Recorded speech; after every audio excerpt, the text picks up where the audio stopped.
আসসালামু আলাইকুম। আজকে একটা জিনিস আপনাদের সামনে লিয়ে আইছি দেখুন। এটা তো মূলত ইনকিউবেটর মেশিন, ডিম পোড়ানোর মেশিনারি। প্রায়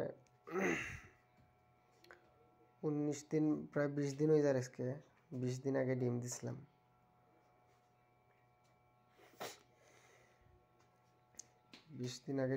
কালকে হইল গিয়ে 21 দিন। কালকে ডিম মানে ডিম থেকে বাচ্চা ফোটার সময়, আর 21 দিন লাগে মুরগোর বাচ্চা।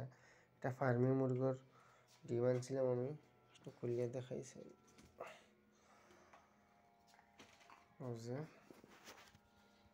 এটা হলো কি মূলত পরীক্ষামূলক আনছি। আর আমার একটু খেয়াল আছে বড় করে করবো, বড় করে করার একটু খেয়াল আছে, তো এটা পরীক্ষামূলক আনছি আজকে। আব্বু আব্বু ওদিকে ওবে তো পরীক্ষামূলক আনছি। এটা দেখা যাক, যদি ডিম ইনশাল্লাহ বালায় আচার পাই বা ডিমগুলো পুরো ফুটি যায় গিয়া, তাই আমি আরো বড় করে করার পরিকল্পনা আছে। দেখা যাক ইনশাল্লাহ কিতা হয়। কালকে হইল কি লাস্ট দিন। আজকে 20 দিন হয়ে গেছে কে বয়স। আগামীকালকে ইনশাল্লাহ সব ফুটার কথা। তো দেখা যাক নসিব কিতা আছে। বাকি ভিডিও ইনশাল্লাহ পরবর্তীতে দেখতে পারবা। আসসালামু আলাইকুম।